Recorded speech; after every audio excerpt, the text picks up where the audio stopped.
ఆచి చికెన్ మసాలా. తెలంగాణలో వాహన ఫుడ్ డెలివరీ సేవలు ఆగిపోనున్నాయా? కార్మిక శాఖ అధికారులతో చర్చల్లో ఏం తేలుతుంది అన్నది ఉత్కంఠగా మారింది. డిమాండ్ల సాధన కోసం Telangana app based drivers forum రేపటి నుండి బంద్కు పిలుపునిచ్చింది. కార్మిక శాఖ తమ డిమాండ్లను అంగీకరిస్తే ఓకే, లేకపోతే రాష్ట్ర వ్యాప్త నిరవధిక సమ్మెకు దిగుతున్నట్టుగా ప్రకటించారు.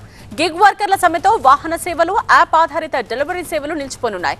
ఓలా, ర్యాపిడో, ఊబర్, స్విగ్గీ, జొమాటో, బిగ్ బాస్కెట్, జెప్టో, ఇన్స్టామార్ట్ అలాగే పోర్టర్ లాంటి సేవలు ఆగిపోనున్నాయి.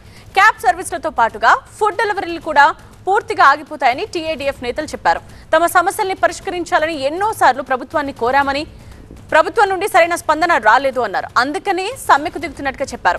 ఇది కేవలం న్యాయమైన ఆదాయం కోసం చేసే పోరాటమే కాదు, లక్షలాది గిగ్ కార్మికుల గౌరవం, జీవనోపాధి, సామాజిక భద్రత కోసం జరుగుతున్న ఉద్యమం అంటున్నారు టీఏడీఎఫ్ నేతలు.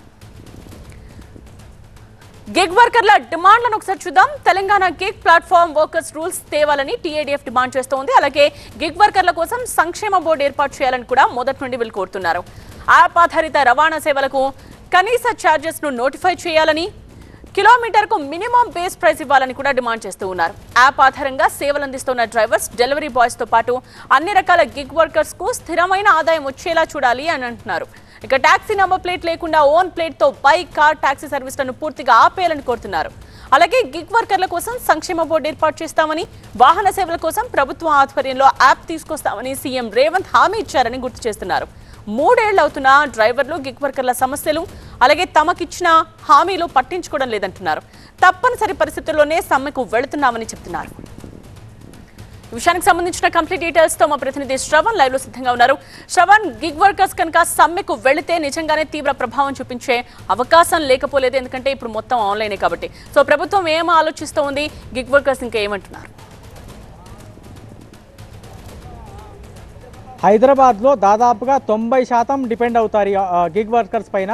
సో మొత్తం కేవలం హైదరాబాద్లోనే దాదాపుగా 4 లక్షల మంది గిగ్ వర్కర్స్ ఉంటారు అనేది గిగ్ వర్కర్స్కి సంబంధించిన వాళ్ళు చెప్తున్నారు. లేబర్ కమిషన్కి సంబంధించిన వాళ్ళ అధికారులు కూడా ఇదే అంశాన్ని చెప్పేటువంటి ప్రయత్నం చేస్తున్నారు. ఇటీవల జూలై 22వ తేదీ, అంటే ఇదే నెల 22వ తేదీన మెరుపు సమ్మె, ఒక్కరోజుకి పూర్తి స్థాయిలో వాళ్ళు మెరుపు సమ్మెకి దిగడంతో చాలా వరకు జనాలు ఇబ్బందులు పడ్డారు. తీవ్ర అధికారులు కూడా చాలామంది ఇబ్బందులు పడ్డారు అనేది మనకి ఉన్నటువంటి సమాచారం. వాళ్ళు కూడా ఇదే అంశాన్ని చెప్పేటువంటి ప్రయత్నం చేస్తున్నారు. సో రేపటి నుంచి నిరవధిక సమ్మె మేము చేయబోతున్నామని పిలుపునిచ్చిన తరుణంలో లేబర్ కమిషన్కి సంబంధించినటువంటి అధికారులు గిగ్ వర్కర్స్ అందరికీ కూడా చర్చలకు పిలిచారు. ఆల్మోస్ట్ 45 మినిట్స్ నుంచి ఈ చర్చలు కొనసాగుతున్నాయి.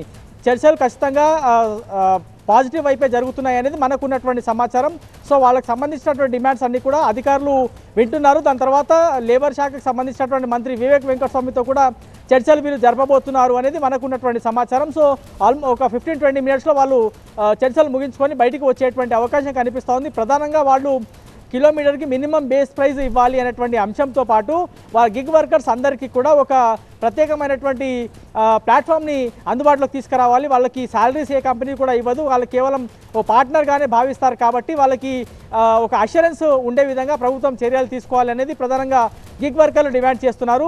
సో మొత్తము దాదాపుగా 4 లక్షల మంది గిగ్ వర్కర్స్ ఒకే రోజు పూర్తి స్థాయిలో సమ్మెకు దిగితే ప్రతి ఒక్కళ్ళు కూడా ఇబ్బంది పడాల్సినటువంటి సిచ్యువేషన్. హైదరాబాద్ లాంటి మహానగరంలో ఉద్యోగానికి నుంచి ఇంటికి వెళ్ళేటువంటి సమయంలో చాలా అలసిపోతూ ఉంటారు. చాలామంది ఆన్లైన్లోనే సేవలు ఉపయోగించుకుంటుంటారు. ఒకవేళ వీళ్ళందరూ గిగ్ వర్కర్స్ అందరూ సమ్మెకు వెళ్తే మాత్రం తీవ్ర ప్రభావం పడేటువంటి అవకాశం ఉంది. సో ఆ ప్రభావం పడకుండా లేబర్ శాఖ వైపు చర్చలు ఆల్రెడీ కొనసాగిస్తుంది. దీని తర్వాత లేబర్ శాఖకు సంబంధించినటువంటి మంత్రి కూడా వాళ్ళతో చర్చలు జరిపేటువంటి అవకాశం కనిపిస్తుంది.